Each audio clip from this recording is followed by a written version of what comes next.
हाय दोस्तों, मैं फिर आ गई आपके लिए एक और कहानी लेके। काफ़ी दिन बाद आने के लिए माफ़ कीजिएगा। चलिए कहानी शुरू करते हैं। इस कहानी का नाम है ब्यूटी एंड द बीस्ट।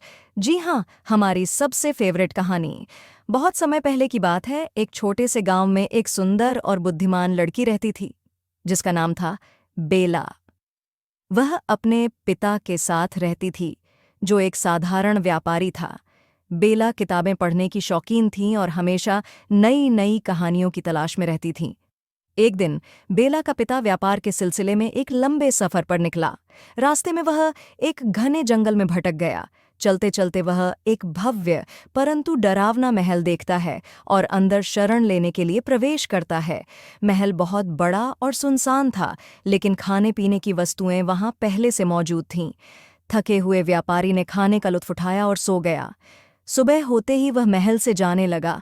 तभी उसकी नज़र एक सुंदर गुलाब पर पड़ी। अपनी बेटी बेला के लिए वह एक गुलाब तोड़ने लगा। तभी एक भयानक आवाज़ आई। वह आवाज़ किसी और की नहीं, बल्कि उस महल के मालिक की थी, जो एक डरावना जानवर था। जानवर ने कहा, तुमने मेरे महल से गुलाब चुराया है। इसकी सज़ा तुम्हें मिलनी चाहिए। व्यापारी ने डरते हुए माफी मांगी और कहा कि वह यह गुलाब अपनी बेटी के लिए ले जा रहा था। जानवर ने तब कहा, अगर तुम्हारी बेटी खुद यहाँ आकर मेरे साथ रहेगी तो मैं तुम्हें छोड़ दूंगा।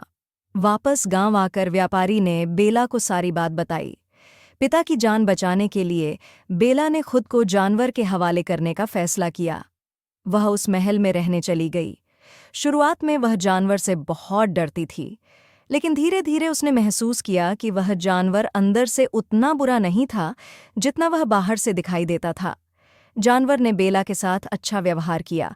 वह उसे सुंदर पुस्तकालय दिखाता, उसे नई नई कहानियां सुनाता और धीरे धीरे उनके बीच दोस्ती हो गई। कुछ समय बाद बेला को एहसास हुआ कि जानवर के दिल में सच्ची अच्छाई है। एक दिन बेला को खबर मिली कि उसके पिता बीमार हैं। वह जानवर से अनुमति लेकर अपने पिता से मिलने गई। उस जानवर ने उसे हमेशा के लिए अपने पिता के पास जाने की आज़ादी दे दी। बेला बहुत खुश हो जाती है कि अब वो और उसके पिता हमेशा साथ साथ रहेंगे। लेकिन गांव में वापस आकर उसने महसूस किया कि वह जानवर के बिना नहीं रह सकती।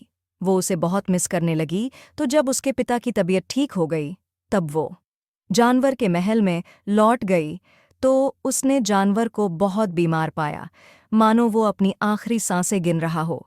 बेला उसे गले लगाकर रोने लगी और कहा, मैं तुमसे प्यार करती हूँ।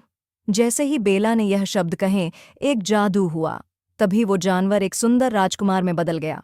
राजकुमार ने बताया कि एक जादूगरनी ने उसे जानवर बना दिया था। उसके घमंड की वजह से फिर जाके उसे एहसास हुआ कि प्यार से बड़ा कोई एहसास नहीं है, और अपने उस घमंडी बर्ताव के लिए उसे पछतावा होने लगा। और तभी वह फिर से इंसान बन सकता था, जब कोई उसे सच्चे दिल से प्यार करे, उसके उस भयानक शक्ल में ही।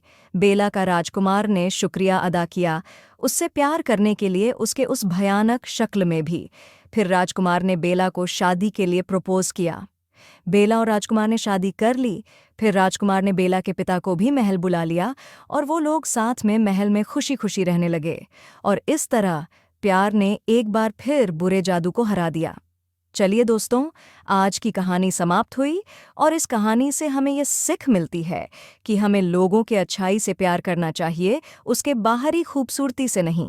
अच्छा इंसान वो है जिसका मन एवं स्वभाव अच्छा हो। अच्छा दोस्तों, धन्यवाद।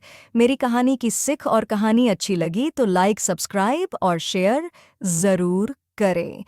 बाय बाय दोस्तों, फिर मिलेंगे एक और कहानी के साथ।